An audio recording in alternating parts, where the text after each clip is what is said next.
Hola, ¿cómo están?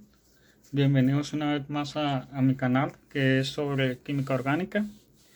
Eh, en este apartado simplemente lo que vamos a tratar es sobre algunas generalidades y un poco de historia y algunos descubrimientos importantes que se llevaron a cabo en química orgánica y que esto lo hizo posible para poder definirse como una ciencia.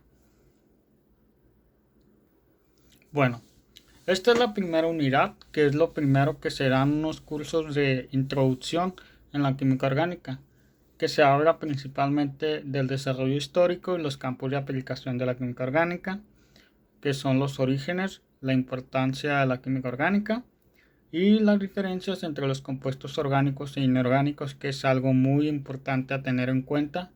Los químicos deben de ser capaces de diferenciar lo que es un compuesto orgánico e un compuesto inorgánico. Y pues también hablar de la importancia porque la química orgánica ha tenido un gran impacto en lo que ha sido en el futuro de nuestra sociedad. Bueno, continuando tenemos que el desarrollo de la química orgánica inició en el siglo XVII con el aislamiento de los compuestos orgánicos a partir de organismos con vida. Actualmente hay millones de compuestos orgánicos y se sigue descubriendo más porque a medida que vamos avanzando vamos conociendo más compuestos. Esto es posible gracias a la síntesis. Pero sin embargo en siglo XVIII se dio el inicio y se empezaron a sentar las bases para poder comprender esa ciencia. Y lo principal que había antes era aislar compuestos orgánicos, pero únicamente a partir de de organismos vivos, porque era la única manera en la que se conocía en aquella época. En esta parte ya estamos entrando a 1770 con Torben Bergman, que era un químico sueco, que propone dividir a la química en dos ramas, estableciendo las siguientes definiciones. La primera es la química inorgánica, que tiene que ver con el estudio de los compuestos provenientes de organismos sin vida. Y la química orgánica, que estudia los compuestos que están presentes en organismos vivos. Hay que aclarar que entre paréntesis ahí está indicado que no es la definición aceptada en la actualidad. Más adelante vamos a ver cuál es la definición que se le da a la química orgánica, la que es válida en nuestra época. Con esa clasificación de compuestos inorgánicos y de compuestos orgánicos se fue asentando una de las bases de la química orgánica. Ahí se hizo una división, o sea, salieron dos ramas de la química diferentes, inorgánicas y orgánica. Bueno, aquí continuando, estamos a 1784 y aquí tenemos al químico Antoine Lavoisier, que era un químico francés que nació en 1743 y vivió hasta 1794. Antoine Lavoisier es conocido por muchos de los descubrimientos que aportó. De hecho, él es el padre de la química moderna. Pero en este caso de lo que vamos a hablar es de los estudios que él hizo sobre el análisis, a mencionar más bien, el análisis elemental, que fue el estudio que hizo para poder caracterizar o establecer los elementos que componen a los compuestos orgánicos, que en este caso lo que él dedujo fue que los compuestos orgánicos tenían carbono en base a sus estudios elementales, es decir, determinó los elementos, que es lo que él hacía. También hacía pesos de varios elementos para poder deducir su número másico. En las referencias les voy a dejar más información sobre los descubrimientos de Anthony Lavoisier, que son muy importantes y por ser el padre de la química moderna, sentó varias bases para que esto fuera posible. Aquí estamos ante el químico John Jacob von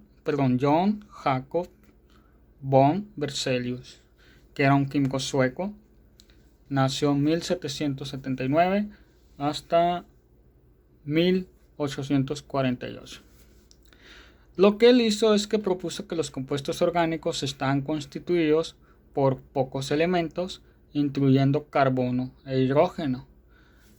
Anteriormente, si nos ponemos a remontarnos a Lavoisier, él descubrió que tenían carbono. Y este hombre está diciendo que tienen pocos elementos, incluyendo carbono e hidrógeno. Y en 1807 establece la teoría vitalista. La teoría vitalista sí tuvo mucha fuerza en su época y fue algo que se tomó en serio. Pero como hemos aprendido a lo largo, la ciencia ha tenido sus errores y también ha tenido sus éxitos. No quiere decir que la teoría vitalista, pues, en su momento tuvo su auge, por así decirlo. Pero conforme se hacen descubrimientos, las teorías se van cambiando. Hay que saber la diferencia entre teoría y ley. En este caso, la teoría del vitalismo, vamos a ver más adelante que fue derrumbada. ¿Por qué? Porque si una teoría empieza a perder argumentos y la comunidad científica empieza a hacer más descubrimientos que ya no puedan sostener a esa teoría, se tiene que formular otra. ¿Y en base a qué? Esto se hace en base al método científico. Y ahora ustedes van a preguntar, ¿qué establecía la teoría vitalista o qué era la teoría vitalista o el vitalismo, que también se le conocía así? Bueno, principalmente lo que ellos establecían o argumentaban, los que defendían esta teoría, es que los compuestos de los organismos vivos no pueden ser preparados en un laboratorio a partir de sustancias inorgánicas, ya que se requiere una fuerza vital que solo está presente en dichos organismos. Ahí lo que decían era que prácticamente era imposible, me voy a adelantar un poco, obtener urea, que es un compuesto orgánico, pero lo que ahí se quería hacer era obtener urea, pero por medios inorgánicos.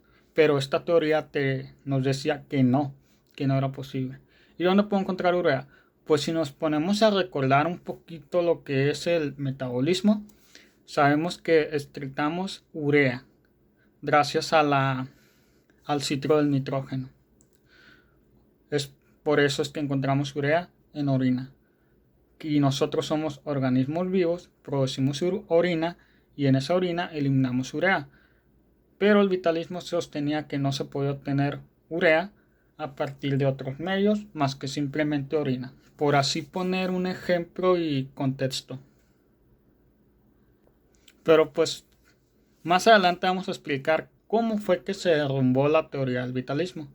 Ahora vamos a centrarnos en algunas estructuras que son muy comunes en la vida cotidiana. Tal es el caso del ácido úrico, que ya lo mencioné antes, que se encuentra en la orina, y el ácido cítrico, que lo podemos encontrar en las naranjas, y el ácido tartárico, que también lo podemos encontrar en los vinos. Lo que tenemos es que Carl Wilhelm Scheele, que fue un sueco, nació en el año 1742 y vivió hasta 1786. Él fue el que aisló el ácido tartárico. Una fuente de aislamiento fue la uva o las uvas. El ácido cítrico a partir de los limones, aunque también hay que recordar que las naranjas y las toronjas también lo contienen. Y el ácido úrico en la orina, como ya expliqué antes. Ese es ácido úrico.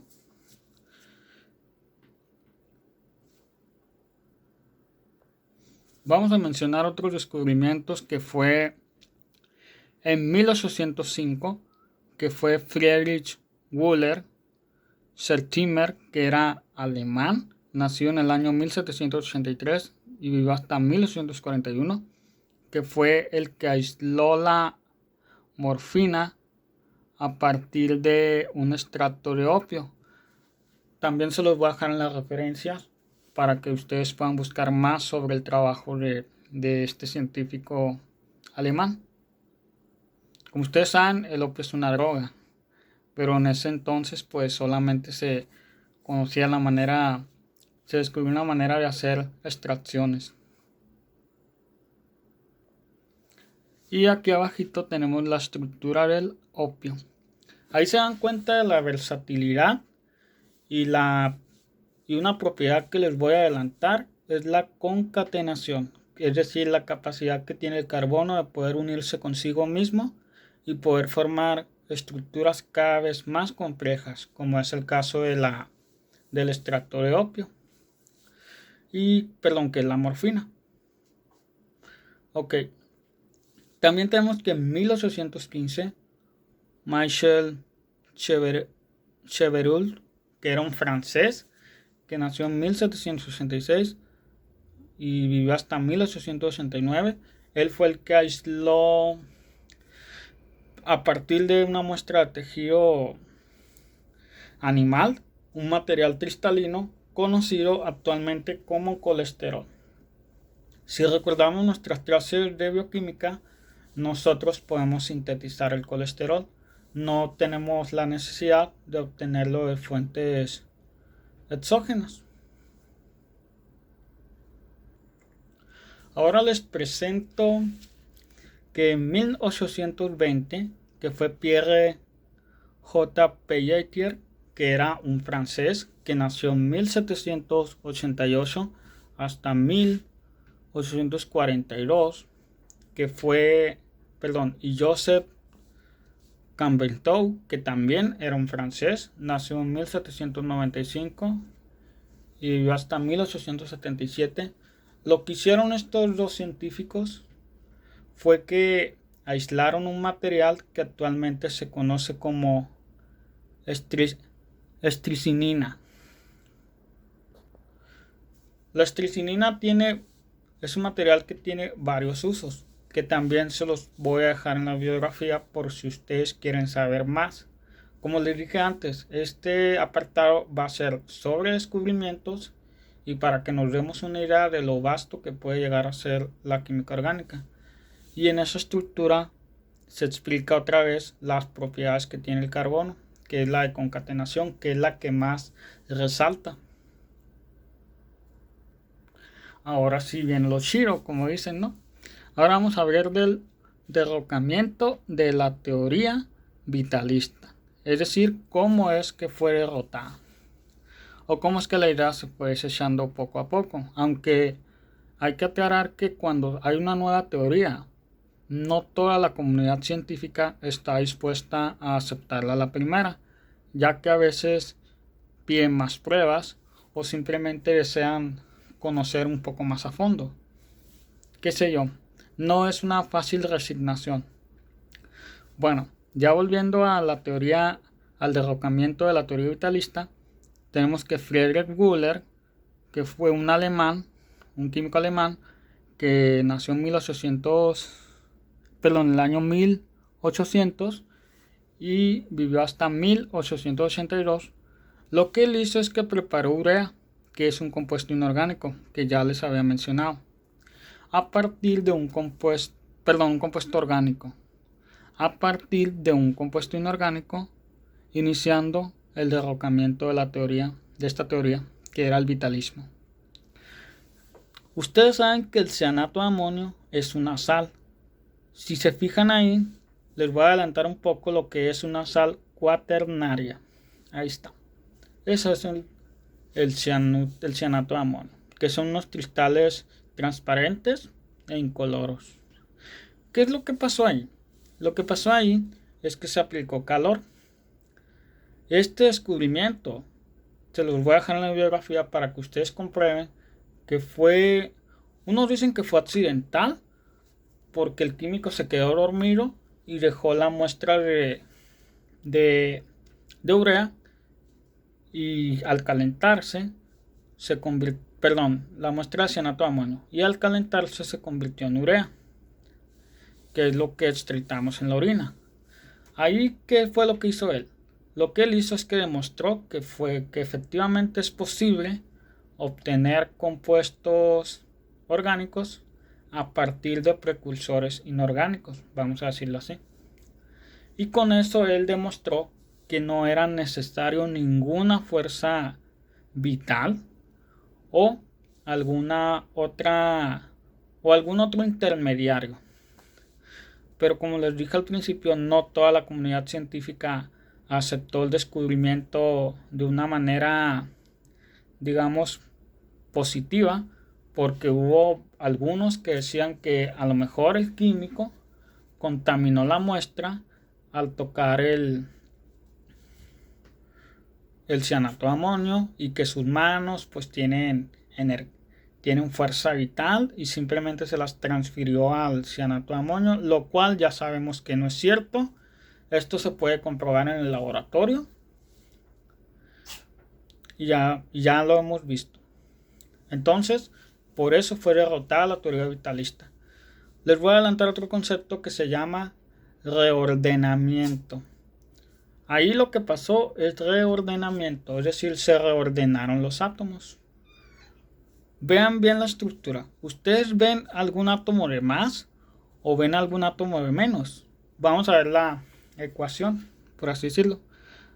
A la izquierda tenemos a los reactivos. Tenemos el cianato de amonio. Tiene dos nitrógenos. Tiene 3 hidrógenos. Y tiene un oxígeno y un átomo de carbono.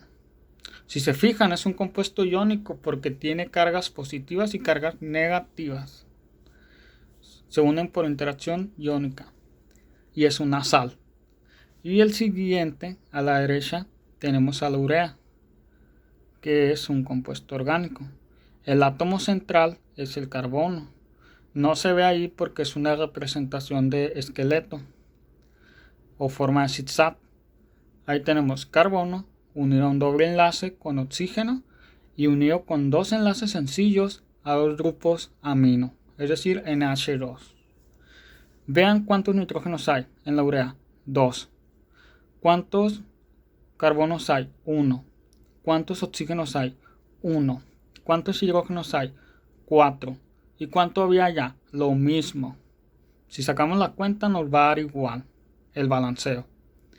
Y pues eso fue lo que pasó, un reordenamiento de átomos. Y al haber ese reordenamiento, obviamente cambiaron las propiedades. Yo esperaría, por ejemplo, que el cianato de amonio tenga mucho mayor punto de fusión, porque recordemos que es un sólido y la fusión es pasar de sólido a líquido. Y yo esperaría que tenga mayor punto de fusión que el de la urea. Ahora vamos a hablar de un químico francés que era Marcellin Berthelot. Marcellin Berthelot nació en 1827 y vivió hasta 1907. Lo que tenemos de este químico es que él fue el que sintetizó en el laboratorio numerosos hidrocarburos, trazas naturales y azúcares. Eso es lo que él hizo. Esto lo hizo probando, con la idea de probar que no se requería una fuerza vital con sus investigaciones, y con esto derrotó completamente la teoría vitalista. Ahí nos volvemos a dar cuenta que no es necesario esa fuerza vital que tanto nos mencionaban, que tiene algo de, digamos, de espiritismo, pero aquí ya sabemos que no hay mayor misterio. Sintetizó numerosos hidrocarburos, que ya sabemos que tienen carbono. Las grasas también tienen carbono, son moléculas orgánicas. Los hidrocarburos también. Y los azúcares también son hidrocarburos. Hay que recordar nuestras clases de bioquímica para saber que son compuestos orgánicos. Los azúcares están involucrados en el metabolismo. Las grasas también. Y los hidrocarburos, pues ya lo sabemos por los procesos de refinería, que son compuestos orgánicos. Con el, con el experimento de Wöhler que vimos atrás, fue la primera prueba contundente para poder demostrar que el vitalismo no tenía bases científicas. Y así es como se cambia una teoría en la ciencia. Ahora la pregunta del millón. ¿Qué sucedió después de este hecho? Bueno, respondiendo a la pregunta del millón, lo que después sucedió es lo de las cosas más maravillosas que me ha tocado, que como químicos, perdón, nos va a tocar conocer, que es el inicio en el que surge la química orgánica sintética, que la verdad, la síntesis es todo un arte.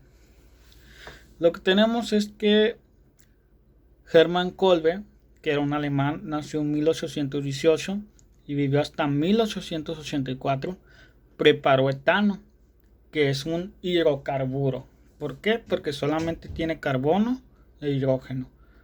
¿Cómo lo hizo? Lo hizo por electrólisis de acetato de potasio y hizo contribuciones importantes en el estudio de los radicales orgánicos. De hecho, son una de las bases más importantes porque en los cursos de química orgánica lo primero que vas a ver son los tipos de radicales. Gracias a los radicales se pueden llevar a cabo varias síntesis. Pero sí, este es uno de los importantes, la preparación de etano, ya que antes se obtenía por destilación fraccionada del petróleo. Otro es Edward Franklin, que era un químico inglés, nació en 1825 y vivió hasta 1899.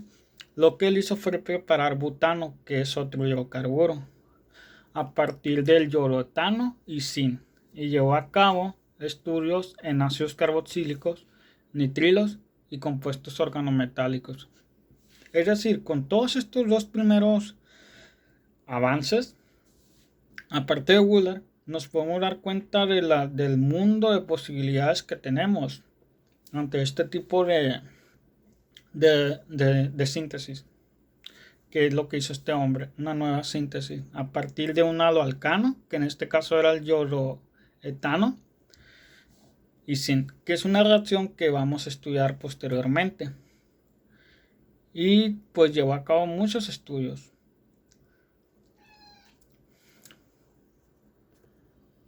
Aquí tenemos otros descubrimientos más, que es el de Charles Adolphe Wurst. Este hombre hizo una síntesis muy interesante que vamos a ver más adelante. Es lo que les adelanto, perdón, y se llama síntesis de Wurst. Bueno, continuando, tenemos que lo que hizo Wurst fue descubrir la reacción que ya su nombre, que ya se los dije. Que esta reacción se hace con haluros de alquilo y sodio para poder formar alcanos, y también investigó los compuestos de fósforo y nitrógeno, pero su descubrimiento que más resalta es la de la síntesis de Wurst o reacción de Wurst. Otro es el químico alemán August Wilhelm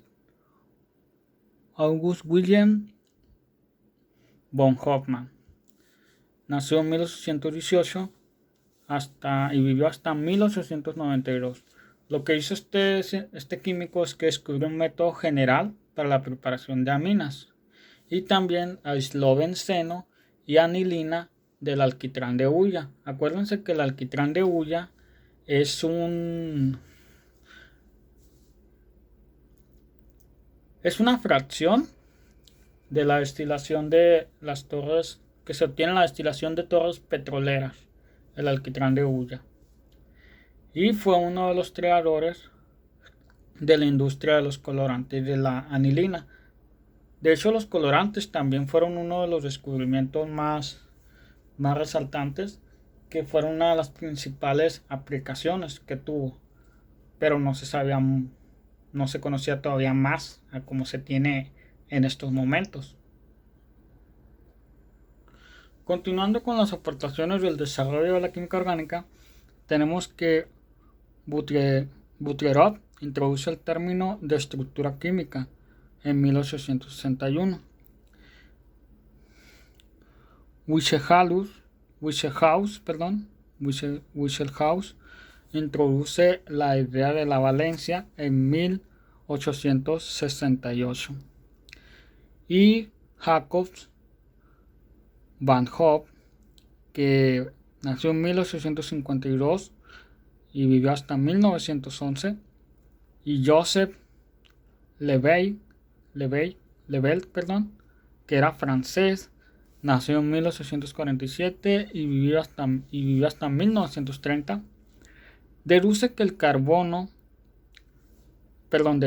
estos dos científicos que el carbono en los compuestos orgánicos está conectado a 4 átomos y la orientación de estos alrededor del carbono es tetraédrica. Algo que les voy a ir adelantando es que las moléculas orgánicas hay que tenerlas en cuenta de que son tridimensionales. Y el carbono, es verdad, ahí se nos dice 4 átomos, está conectado a 4 átomos, es decir, forma 4 enlaces, es tetravalente. Y eso explica la versatilidad que tiene el átomo de carbono para formar todas esas estructuras que conocemos. Ya después vamos a mencionar algunas propiedades y explicar más adelante con la hibridación por qué es posible que el átomo de carbono pueda formar esos tipos de enlaces, por qué puede formar 4, por qué son tan estables, etc. Otro que tenemos es a Gilbert Newton Lewis. Nació en Estados Unidos, de nacionalidad estadounidense, y nació en 1875 y vivió hasta 1946. Él es el que propone el concepto de enlace por compartimiento de electrones, y el término de enlace covalente lo introdujo en 1916. Enlaces covalentes. Esos son uno de los temas básicos que se abordan en cursos de química general. Otro que tenemos es a Karl Heisenberg, un científico alemán. Nació en 1901 y vivió hasta 1976. Y Erwin Schrödinger, que era un austriaco. Nació en 1887 y vivió hasta 1961. Lo que hicieron estos científicos fue que describieron el concepto del orbital en una estructura molecular. Les puede sonar porque en química general debieron de haber visto lo que es la teoría TOM, abreviado TOM, teoría del orbital molecular. ¿Qué es lo que hace esa teoría? Les voy a dar un resumen así rápido. Es que explica cómo se forman las estructuras que tienen las moléculas. Es decir, si son tetraédricas, como ya se mencionó en el caso del carbono, si son piramidales, etc. La forma geométrica, por así decirlo. Y otro que tenemos es a Pasteur, Van Hoff y Lebel, que todos ellos, como ya vimos ahorita, son franceses. Estos son considerados los fundadores de la estereoquímica. La estereoquímica es la que estudia la orientación de los átomos o grupos en una molécula. Eso de la orientación lo vamos a explicar más adelante en una nueva sección que se va a llamar Fundamentos, que es donde se van a explicar este tipo de conceptos. Estereoquímica, que es lo que se menciona en este caso. ¿Por qué Pasteur? Bueno, pues recuerden que Pasteur fue el que descubrió el ácido tartárico, y él se dio cuenta de cómo es que el ácido tartárico tenía su configuración espacial. Cuando decimos configuración espacial nos referimos si son Otro concepto nuevo que a lo mejor ustedes no conocen es si son orientación de cis o trans.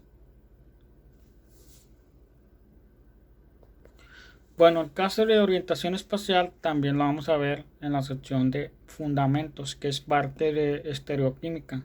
Gracias a estos tres hombres fue posible hacer eso. Ahora sí, ya vamos a responder la pregunta, una de las preguntas que teníamos al inicio, que si cuál era la definición actual de química orgánica. Actualmente se define de esta manera. Es la parte de la química que se ocupa del estudio de los compuestos del carbono. Así es sencillo, así es como la definimos. No necesitamos decir que compuestos orgánicos a través de que solo se obtienen, a través de organismos vivos. Eso sería erróneo. Ya explicamos por qué. Y ya vimos también que es posible obtener compuestos orgánicos a partir de precursores inorgánicos. Así que simple y sencillamente es la parte de la química que se ocupa del estudio de los compuestos del carbono. Así de sencillo. Todos contentos, todos de acuerdo. Bueno, aquí tenemos otra pregunta. ¿Por qué es importante estudiar química orgánica? Esto es porque existen varios millones de compuestos orgánicos y el número aumenta a razón de un 5% anual. Eso es lo que aumenta anualmente el descubrimiento de nuevos compuestos orgánicos. Un 5% anual. Por eso es tan importante. Porque podemos llegar a descubrir algún compuesto que nos pueda ayudar a resolver algunas enfermedades. Llegar a utilizar materiales más resistentes. Que también pueden tener aplicaciones en muchas áreas. O también nuevos fármacos, ¿por qué no? Otra pregunta es, ¿qué tiene de especial el carbono que puede formar tantos compuestos?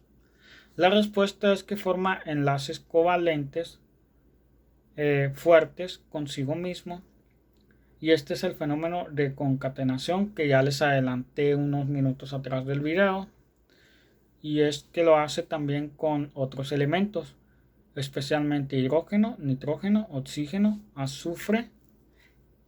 La X es halógenos. Recuerden que los halógenos son yodo, cloro, bromo y flúor. Y fósforo.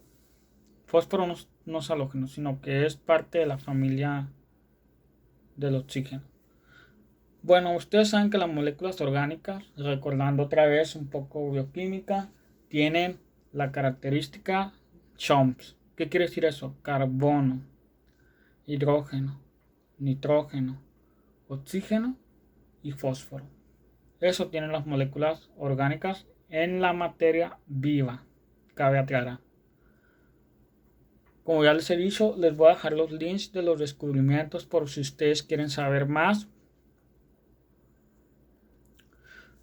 Aquí lo que tenemos, volviendo otra vez a la concatenación, al fenómeno de concatenación, es que los enlaces carbono-carbono pueden conducir a la formación de estructuras lineales, ramificadas o cíclicas.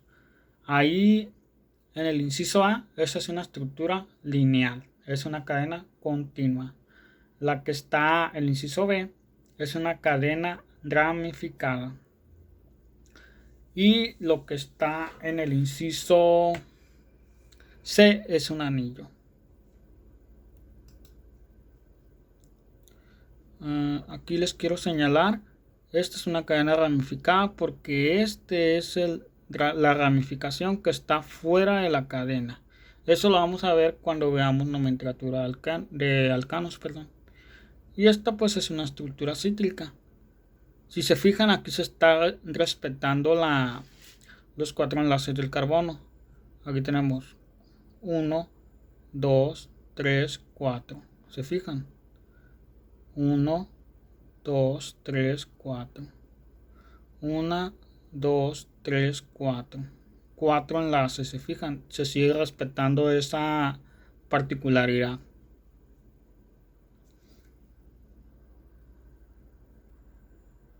Bueno, ya lo que tenemos es que además el carbono puede formar enlaces dobles, triples, perdón, con otros átomos de carbono o con elementos como el nitrógeno y el oxígeno. En la sección de fundamento vamos a explicar que el oxígeno forma doble enlace con el carbono o también enlace sencillo.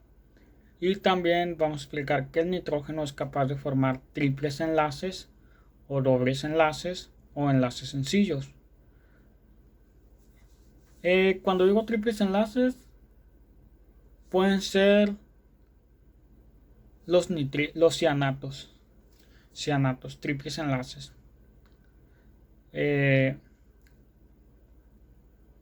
Y miras, dobles enlaces. Aminas, enlaces sencillos. Pero ya después lo vamos a ver conforme veamos más el curso, porque como ya les he comentado antes, el mundo de la química orgánica es un mundo y es un vasto de contenido, demasiado. Pero no pretendo abrumarlo, sino darle una idea de lo mucho que podemos sacar. Aquí tenemos lo que es el DNA. ¿Quién no conoce el DNA? En sus cursos de biología, el DNA, ácido desoxirribonucleico, pero abreviado como ADN. Tenemos que todos los compuestos responsables de la vida, ¿cuáles son? Los ácidos nucleicos, las proteínas, las enzimas, las hormonas, los azúcares, los lípidos, las vitaminas, etcétera, son sustancias orgánicas. Es en lo que sí tienen en común, que son sustancias orgánicas, es decir, que tienen estructuras conformadas por átomos de carbono. Y lo que tenemos es que el progreso de la química orgánica permite profundizar en el esclarecimiento de los procesos vitales. Es decir, química orgánica, gracias a ella, hemos podido llegar a avanzar tan lejos. Ya ven la estructura del DNA. Creo yo que fue necesario saber cuántos enlaces formaba el carbono, cuánto el nitrógeno, cuánto el fósforo, cuánto el oxígeno, etcétera. Ya que si no supiéramos cuántos enlaces pueden formar estos, no podríamos caracterizar la estructura de los compuestos que hacen posible esto. Proteínas también son moléculas orgánicas, hormonas son moléculas orgánicas, azúcares son moléculas orgánicas, como ya lo mencionamos antes. Para todo eso ustedes tienen que retomar sus cursos de bioquímica. Igual les puedo dejar un artículo que es del DNA, donde se habla sobre su caracterización, que pues fue propuesta por Watson y Tripp. Bueno, eso dice la historia, que fue propuesto por Watson y Tripp, que tuvieron su premio Nobel. Pero les voy a mencionar que Rosalind Franklin, que fue una mujer, ella es la que empezó a experimentar con la difracción de rayos X para poder estudiar la molécula de DNA, y al poco tiempo creó la icónica foto, que es la foto 51, junto a Raymond Gosling, que era un estudiante de doctorado que colaboraba con su departamento. Esa información se la voy a dejar en las referencias, pero hay que ser justos, porque a veces la historia de la ciencia no suele ser justa. Esto es una opinión personal, aclaro. Pero sí, yo quiero que los que sepan de este video sepan que gracias a Rosalind Franklin se pudo deducir la estructura de la doble hélice. Esa es mi única intención. No es hacer conflicto, no es crear conflicto de intereses ni nada por el estilo. Aquí vamos a continuar mencionando que la industria química juega un papel muy importante en la economía mundial. Incide en muchos aspectos de nuestra vida diaria con sus productos. Sinceramente, ¿quién no ha usado compuestos orgánicos? ¿El maquillaje qué es? ¿La gasolina qué es? Las bolsas de plástico. El plástico con el que está hecho nuestros audífonos. Más fácil, nuestra ropa. Nuestra ropa está hecha de compuestos, que en este caso son polímeros, son compuestos orgánicos. Pero bueno, ya siendo más en concreto, son algunas áreas de la vida diaria, perdón, de la vida moderna, que son influenciadas por la química orgánica. La farmacéutica, los fármacos. ¿Quién no iba a la farmacia por un paracetamol o un ibuprofeno? Igual los colorantes y pigmentos. ¿A qué mujer no le gusta maquillarse? ¿Y qué ropa? ¿Y quién no ha teñido sus pantalones? Son compuestos orgánicos, un pigmento. Y pues, ¿quién no usa los plásticos? Que ahorita estamos viendo que es un problema muy grave con la contaminación de los mares, ya lo hemos estado viendo. Y en eso podemos aportar nuestro granito de arena para poder crear materiales que sean más biodegradables y que sean más amigables con el ambiente y que tengan un menor impacto en nuestra huella ecológica o huella de carbono, que más adelante les voy a hablar un poco más en un apartado especial. Y pues los elastómeros, las fibras, que son el nylon, quien no lo conoce, el nylon, el diatrón y el Orion. Nylon pues es muy conocido. Y pues de los elastómeros, lo que les puedo mencionar de los elastómeros es que son materiales que tienen una alta elongación, es decir, elasticidad, que se pueden estirar mucho. Y pues también tienen una alta flexibilidad y que disponen dichos materiales frente a cargas antes de fracturarse o romperse. Es decir, tienen una resistencia mayor. Y recordemos que la elasticidad es una propiedad física, porque cuando un material es elástico, resiste la deformación.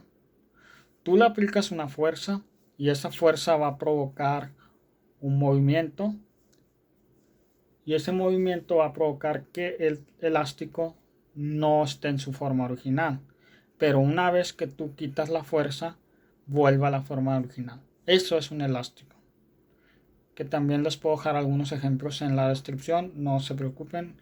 Igual les voy a dejar todo bien referenciado por si ustedes quieren saber más. Y pues otras cosas muy importantes son los que llamamos conservadores, que son químicos para preservación, y hay otros que son para preparación de alimentos. Un conservador o un aditivo que tienen muy comúnmente los alimentos son fenol y son ácido benzoico, algunos de los que yo conozco. No se preocupen, sabemos que el fenol es tóxico, pero no es para preocuparse, son cantidades trazas, es decir, muy pequeñas. Y pues también tenemos a los pesticidas, que en este caso son organofosforados, que también son compuestos orgánicos, que tienen fósforo. Y tenemos a los herbicidas, pues se utilizan prácticamente para... El herbicida pues es un producto químico que va a permitir destruir las hierbas indeseadas, es decir, las hierbas malas, así les decimos en México, no sé cómo le digan ustedes en su país o en su localidad. Y pues se trata de un plaguicida que tiene la acción de concentrarse en las hormonas de las plantas para poder impedir que sigan creciendo.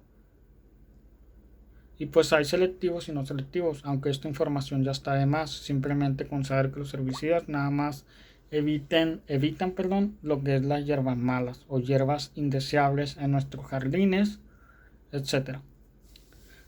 Y pues también tenemos a los jabones y los detergentes. Y pues quién no usa jabón y quién no usa detergente. Lavamos la ropa y la suavizamos. Ahí está. Ese es otro ejemplo gracias a la química orgánica. Y pues los jabones luego vamos a ver cómo se pueden obtener, ya que es mediante una reacción de saponificación. Se los adelanto una vez, que claro, se los prometo, les llevo ese video.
Entonces, los neurotransmisores más comunes son la dopamina, quien no la conoce, la serotonina, las endorfinas, la noradrenalina, la acetilcolina, pero la más común es la adrenalina, que es de los neurotransmisores que conocemos. Y pues todos ellos van a tener efectos en nuestro metabolismo, que para eso pues se tiene que ver un curso de bioquímica, pero en este caso con eso respondemos esta pregunta. Otra pregunta es que si conoces lo que tomas cuando te duele la cabeza de tanto estudiar. Pues todo mundo para dolores, como ya dije antes, utilizamos paracetamol. Todo el mundo lo usamos, pero pues sabemos que nos quita el dolor de cabeza. ¿Por qué? Pues este compuesto, el paracetamol, es sintetizado porque originalmente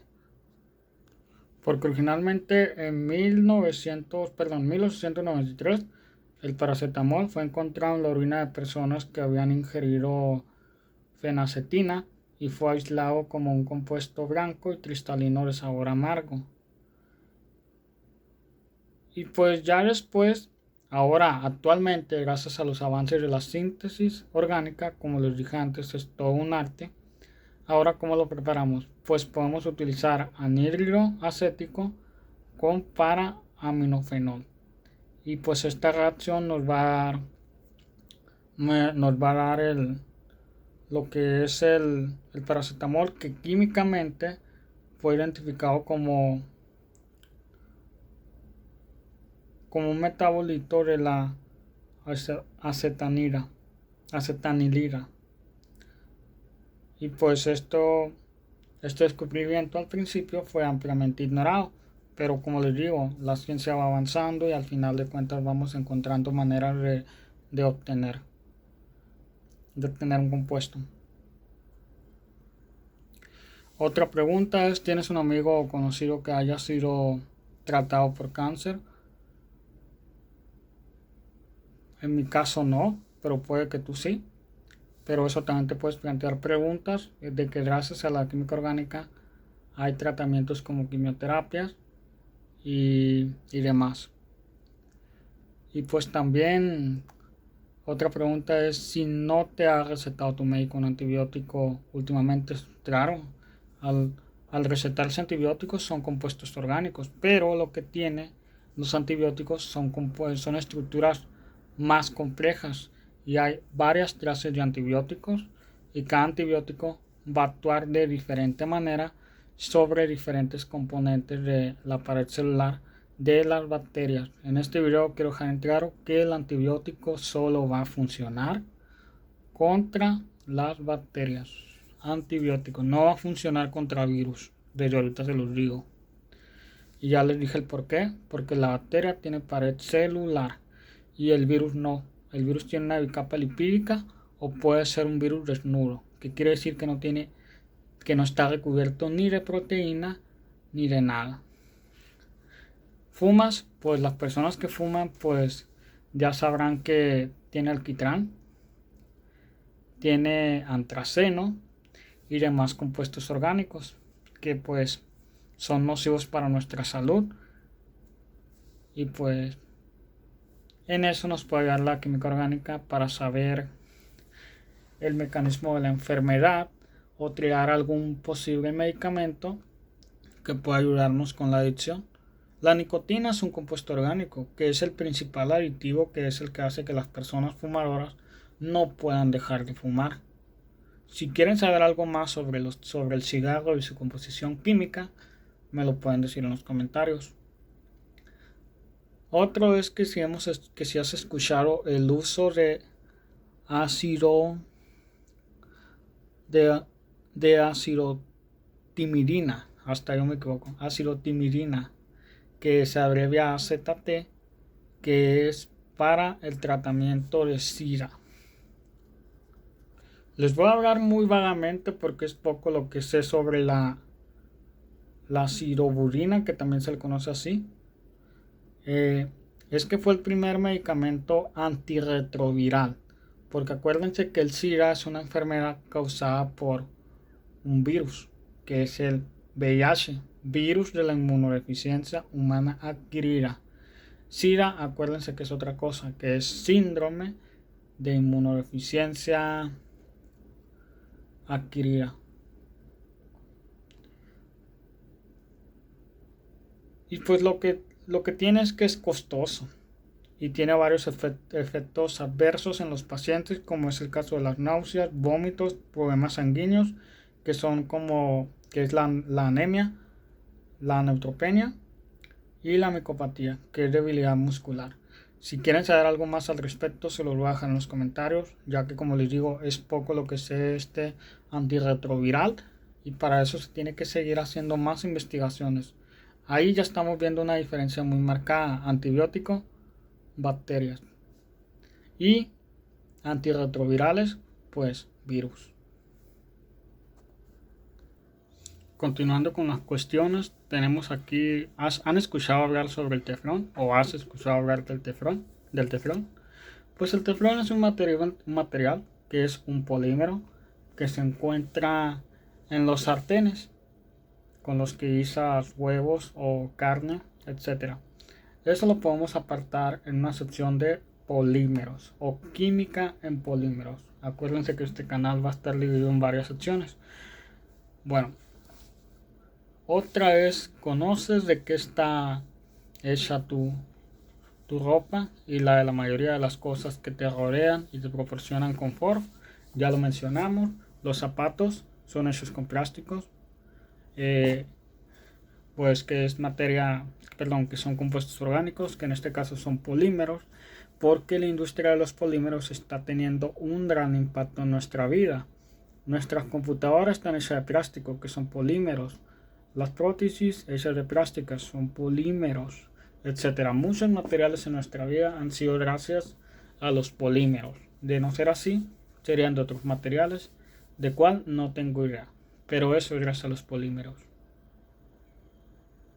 Y ahora, con todo lo que hemos visto en el video, la siguiente pregunta es si estás convencido de que la química orgánica se encuentra en todo tu alrededor y es parte integral de tu vida. Esa pregunta te la puedes responder y plantear a ti mismo y varias de las que hemos visto.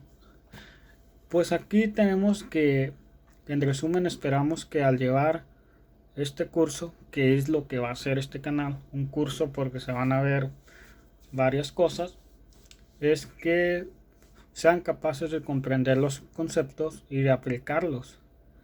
Y la química orgánica es una ciencia, por eso se le dedica todo un estudio. Y pues no nomás nos ayuda a entender lo que nos rodea y muchas otras cosas. Y también algunos daños que causan algunas moléculas orgánicas, otras que son como la contaminación, las armas químicas y las drogas ilícitas. Y eso es algo que ha tenido un gran impacto en nuestra sociedad: la contaminación, las drogas que son ilegales y muchas otras repercusiones. La idea aquí es que se adquieran las bases, se pueda comprender los conceptos de química orgánica y tú por tu cuenta seas capaz de poder seguir este largo camino. Si no se tienen bases de esta asignatura de química orgánica, que para eso vamos a usar bases de química general y algunos conceptos. Y entrar a química orgánica sin saber nada de eso es como aventarte de un avión, pero sin paracaídas. ¿Y qué es lo que va a pasar? Pues vas a caer y no vas a poder sostenerte. Con esas bases lo que va a pasar es que tú vas a ser capaz de poder defenderte y de poder hacer muchas más cosas. Yo siempre digo una frase que es de que si entiendes lo más sencillo, puedes llegar a ser lo más complejo. Por eso es importante tener unas buenas bases, ya que si se tienen buenas bases podemos hacer cosas mucho más complejas en teoría. Y pues ahora vamos a hablar sobre las diferencias entre los compuestos orgánicos e inorgánicos. Esto siempre tenganlo en mente. Compuestos orgánicos son combustibles, con excepción del tetratiururo de carbono, que no es un material comburente. y los que son compuestos inorgánicos no son combustibles. Y los compuestos orgánicos pueden existir como gases, líquidos y sólidos a temperatura ambiente. Esas son las formas en las que ustedes pueden encontrar los compuestos orgánicos. Y los inorgánicos existen predominantemente como sólidos a temperatura ambiente, tal como fue el caso del cianato. El cianato de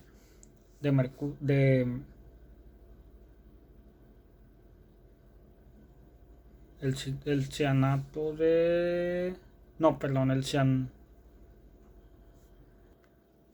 como es el caso de los cianatos. Disculpen, como es el caso de los cianatos, no, que son sólidos y están unidos por enlaces iónicos. Y tenemos también que los compuestos orgánicos tienen bajos puntos de fusión y de ebullición. Eso se va a explicar por las fuerzas intermoleculares. Y los compuestos inorgánicos tienen unas altas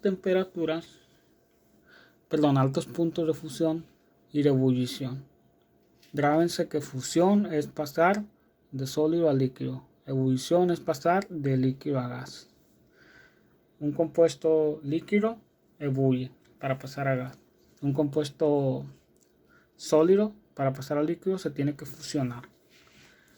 Entonces, eso es lo que tenemos que tener en cuenta. Yo sé que son cosas quizás obvias, pero hay que tenerlas claras.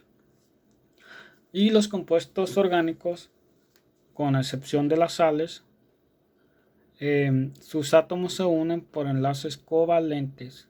Acuérdense, las sales están unidos por enlaces iónicos. También hay sales orgánicas, por así decirlo. Y son sales porque hay un átomo electronegativo que puede ser cloro, tal como son los cloruros de ácido, que luego lo vamos a ver, que es uno de los temas importantes en esta asignatura, que son sales orgánicas, por así decirlo.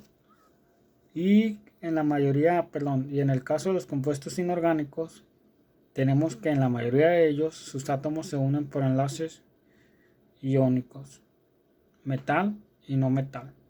Enlace iónico, covalente, no metal y no metal. Quizás son conceptos obvios y redundantes, pero hay que tenerlos muy presentes. Pues también los compuestos orgánicos en su mayoría son insolubles en agua. Eso se explica por las propiedades intermoleculares, es decir, si son capaces de formar fuente de hidrógeno, dispersiones de London, etc. Y esas son solubles en solventes orgánicos. Acuérdense de una regla que dice lo semejante disuelve a lo semejante. Y tenemos que en el caso de los compuestos inorgánicos, la mayoría son solubles en agua. Eso podríamos explicarla con la capacidad que tiene el agua de solvatación. Y recuerden que el agua es el disolvente universal por excelencia. Y en el caso de compuestos orgánicos, por lo general sus reacciones son lentas y rara vez cuantitativas. Eso hay que tenerlo muy en cuenta. Las reacciones orgánicas, conforme vamos a ver en este curso, pues son muy lentas y necesitan de catalizadores, ya que si no hay catalizadores, pues las reacciones no proceden. Puede ser que sea una reacción fotosensible o que necesitemos calor, etcétera. Y también tenemos que en el caso de los compuestos inorgánicos, la mayoría de las reacciones son muy rápidas y cuantitativas. Para explicar esto de las reacciones orgánicas, vamos a tener que recurrir a un concepto que es el equilibrio químico, para saber qué tanto podemos producir, cómo tenemos que manejar las concentraciones de reactivos y productos para llegar a favorecer ya sea productos o reactivos. Y también tenemos que en caso de compuestos orgánicos en solución o que son fundidos, vamos a decir disolución porque esa es la manera correcta, en disolución o que son fundidos no conducen la corriente eléctrica, no la conducen. Eso ténganlo muy presente. Y en el caso de los compuestos inorgánicos, son en soluciones, conducen la corriente eléctrica. Y pues eso se debe a que son capaces de formar pues electrolitos, que es como sodio, potasio y iones, que son capaces de conducir la electricidad en solución o disolución, que es la manera adecuada. Bueno amigos, hasta aquí llegó este video. Sé que es largo, lo entiendo, pero había que ser un poco más explicativo. Y como se los comenté antes, les dejaré las referencias para que ustedes puedan buscar con mayor información si ustedes quieren saber un poco más de los descubrimientos. Como dije antes, esta fue una sesión teórica, simplemente mencioné algunas cosas y algunas las expliqué, y si se me pasaron algunas, por favor les pido una disculpa, pero igual ahí estarán las referencias para que ustedes las puedan consultar. Y si este video te ha sido útil o crees que aporta algo, por favor dale un me gusta, y con eso me apoyarías mucho para poder seguir produciendo contenido. Y claro, si tienes alguna duda o necesitas algo en especial, ya sea una asesoría, con mucho gusto puedes ponérmelo en los comentarios, o puedo dejar mi número de celular por si deseas algo más personalizado. Por el momento sería todo. Muchas gracias. Adiós.